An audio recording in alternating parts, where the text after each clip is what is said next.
Olá, Shounens! Eu sou o Bruno e sejam muito bem-vindos ao ShonenTube, seu canal de animes, mangás e outras nerdices. E no vídeo de hoje vamos falar sobre os melhores anti-heróis dos animes. Então, se você gosta desse tipo de vídeo, já deixa seu like, se inscreve no canal, aproveita e me segue nas redes sociais @ShonenTube, tanto no Twitter quanto no Instagram e no TikTok. Recados dados, vamos para o vídeo. E bom, anti-heróis são personagens que geralmente têm ali uma certa rivalidade com o protagonista, mas o essencial não é esse. Não precisa necessariamente ter essa rivalidade. O importante é que o anti-herói não está necessariamente do lado nem do bem, nem do mal, e sim busca apenas dos seus objetivos, podendo se aliar a ambos os lados se for melhor para ele. Então eu separei aqui 10 personagens que têm essas características e vamos falar sobre eles. Em 10º lugar, eu botei aqui Hajime Saito, de Samurai X. O que é um pouco interessante, já que Hajime Saito é um integrante da polícia. Pra quem não conhece, Saito é um personagem de Samurai X, ou Rurouni Kenshin, e ele é um ex-espadachim do esquadrão Shinsengumi, ou Shinsengumi. Ele defendia os ideais opostos aos Kenshin, e eles chegaram a ter uma rivalidade naquela época que se estendeu pros dias atuais do anime. O Saito acabou se tornando um policial dessa nova era que ele lutou para que não existisse, para tentar manter o governo na linha. Porque se tivesse qualquer margem de corrupção, digamos assim, ele saberia e eliminaria o mal imediatamente, que era o lema dos Lobos de Mizu, os Shisengumi. Um personagem que muita gente gosta e realmente ele de fato é bem interessante. Outro anti-herói muito querido é Black War Greymon, de Digimon Adventure 2. Ele é um Digimon criado por Torres Negras, mas ele tem aquele dilema de ele ter sido criado, mas ao mesmo tempo ele é de fato um ser vivo, mesmo sendo criado a partir de Torres Negras. Ele tenta encontrar o lugar dele no mundo, ele está em busca de um objetivo, ele destrói as pedras, não em busca de poder, mas porque ele vê que tem alguém que pode enfrentar ele, alguém forte o suficiente, que talvez tenha respostas para ele. E a jornada dele é nesse sentido, ele vai atrás de respostas sobre quem ele é, por que ele existe, para quê, e basicamente é isso. Ele tem aquela pegada do Mewtwo de Pokémon, digamos assim, mas ele é mais atuante. O Mewtwo só tem um filme, o Black War Greymon é um personagem regular de Digimon Adventure 2. Em 8º lugar, eu botei aqui Toji Zenin, de Jujutsu Kaisen. Pra quem não sabe, Toji ele é o pai do Megumi Fushiguro. Ele ainda não apareceu no anime de Jujutsu Kaisen. Ele apareceu no mangá, é um dos personagens mais importantes da obra. Muita coisa que a gente vê acontecendo nos tempos atuais do anime tem uma influência do que ele fez no passado. Ele influenciou no Gojo ser muito poderoso, ele influenciou no Geto ter se desvirtuado um pouco mais, o Megumi fazer parte do clã Zenin, e até personagens que ainda não apareceram, como Tengen, sofreram influência dele. O próprio vilão principal da série, até agora, que eu não posso dar muito spoiler pra quem não viu o anime, teve seus planos influenciados pelas ações do Toji Fushiguro. Que no final das contas tudo que ele queria era, apesar de ele se sentir um lixo como pessoa, proporcionar uma vida melhor pro filho dele. Então tudo que ele fazia era nessa tentativa de trazer um futuro bom pro seu filho, que era o Megumi. Por mais que ele tentasse aparentar que ele não se importava. Inclusive, uma curiosidade, Megumi é um nome de mulher. Ele fez isso para aparentar que não gostava do filho e tal, que não se importava, mas na verdade ele escolheu o nome por causa do significado, que significa tipo que é uma bênção dos deuses. E agora vamos para a 7ª colocação, que é o Stain de Boku no Hero, o assassino de heróis.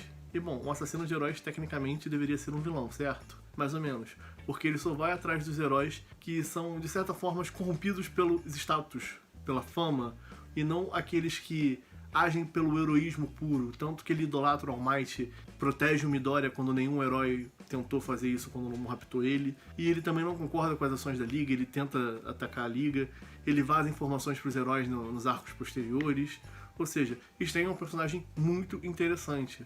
Inclusive eu ainda tenho expectativa de ver mais dele no mangá.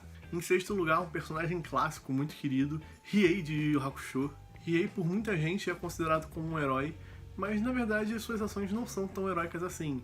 Ele mata com frieza, ele já foi um vilão inclusive, e até mesmo nos arcos finais ele se alia com um teórico inimigo do Yusuke, que é o protagonista da história. Ele é um personagem bastante interessante, bastante complexo, eu fiz até um vídeo dele analisando a luta que ele tem com a Mukuro, a forma que eles se expressaram através daquela luta. Mas de fato o Riei é um dos personagens mais importantes da história de Yu Yu Hakusho, é um dos personagens mais populares da obra, muito querido por praticamente todo mundo que assistiu a obra. O próprio autor Togashi pensava em descartar o Riei, mas o editor falou, cara, esse personagem é muito legal, mantém ele na história, e ele se torna um dos co-protagonistas, e tem uma das técnicas mais legais do anime, que é as chamas negras mortais.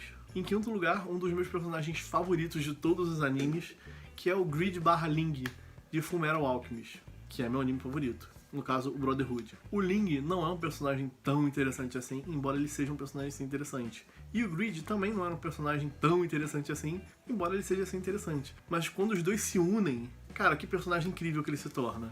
A forma como ele se desenvolve, vai criando seus laços. O Greed é essencialmente o pecado da ganância, né? Greed, ganância. E ele faz tudo o que faz em busca de conseguir mais seguidores, mais fama, mais poder. E no final das contas ele tem ali a sua redenção, percebendo que o que mais importa é ter mais amigos, mais laços, mais vínculos. Ele se sacrifica pelos outros. E, cara, o Greed é um personagem sensacional. O Ling evolui muito por causa do Greed, o Greed evolui muito por causa do Ling. Aquela cena sobre dele ter tido as memórias apagadas dele, ter esquecido os antigos companheiros dele, mas quando ele mata um deles, ele sofre e ele percebe que as amizades são vínculos de alma e isso não pode ser apagado mesmo ele não tendo as memórias. Cara, é um personagem fantástico. Se você não conhece o personagem, vai ver Fullmetal, que o anime também é absurdo. Em quarto lugar, Sesshomaru, de Inuyasha. Sesshomaru é o irmão mais velho de Inuyasha. Ele aparece ali meio que sendo um vilão, um antagonista de Inuyasha. O principal objetivo dele era pegar a Tessaiga, que é um tesouro, uma herança do pai dele. Ele não achava o Inuyasha digno de ter aquela espada. Conforme o tempo vai passando, a gente vê que, apesar das diferenças, ele ajuda bastante o Inuyasha. Às vezes o grupo todo no Inuyasha ele protege a Kagome ou os amigos do Inuyasha quando o Inuyasha não tá, em algumas situações, claro. Ele cria um vínculo ali muito grande com o Kohaku e principalmente com a Rin, que é uma garotinha humana. O Kohaku é o irmão da Sango.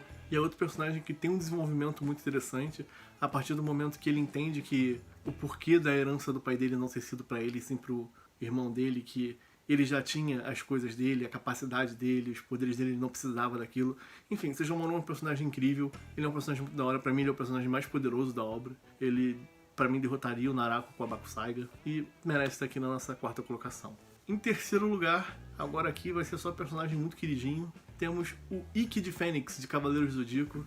O personagem talvez mais amado da franquia de Cavaleiros do Zodíaco. O primeiro e único Cavaleiro de Fênix da história. Ele aparece ali como um vilão, depois de ter sofrido todos os traumas que ele teve durante seu treinamento como cavaleiro. O mestre dele era um psicopata, ele perdeu o amor da vida dele, mas depois ele vai se reconciliando com seus irmãos, né? Porque no mangá todos os Cavaleiros de Bronze ali são irmãos, embora só o Ikki e o Shun sejam irmãos de pai e mãe, mas por parte de pai todo mundo ali é filho do Mitsupasa Kido. Ele é um personagem muito poderoso, ele não tá sempre com o grupinho principal, né? Ele aparece ali nos momentos chaves pra ajudar, às vezes pra dar uma porrada nos protagonistas mesmo pra eles acordarem. Ele tem esse papel de muitas vezes derrubar barreiras que os protagonistas não conseguem, mas ele não ajuda sempre, ele não tem os ideais que os cavaleiros normais têm, ele segue mais as próprias regras, digamos assim. E eu acho que é meio que por isso que a galera gosta tanto dele, né? Fica aqui na nossa terceira colocação, Ikki de Fênix. Em segundo lugar, o genocida favorito da galera, Itachi Uchiha. Muita gente considera o Itachi um herói, mas apesar dele ter feito por amor, pra proteger seu irmão, um genocídio continua sendo um genocídio e não é nada heróico, galera.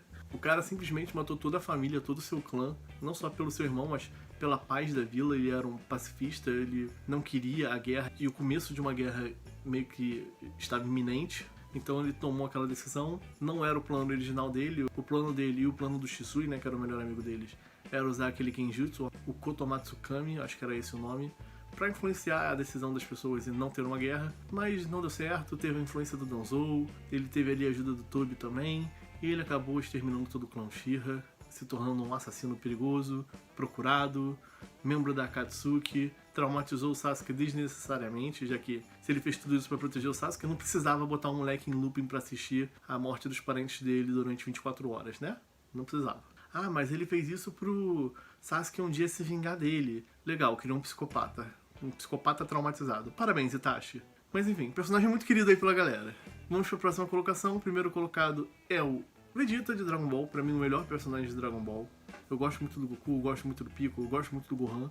Já gostei mais do Gohan, né? Mas hoje o Vegeta pra mim é o personagem mais interessante. Ele tem tido suas redenções. Ele carrega o fardo dos assassinatos, dos massacres que os Saiyajins faziam. O que ele mesmo fez, por exemplo, em Namekusen, ele vem buscando redenção. Ele mostra arrependimento pelos seus atos. Ao mesmo tempo ele carrega o orgulho da raça dele.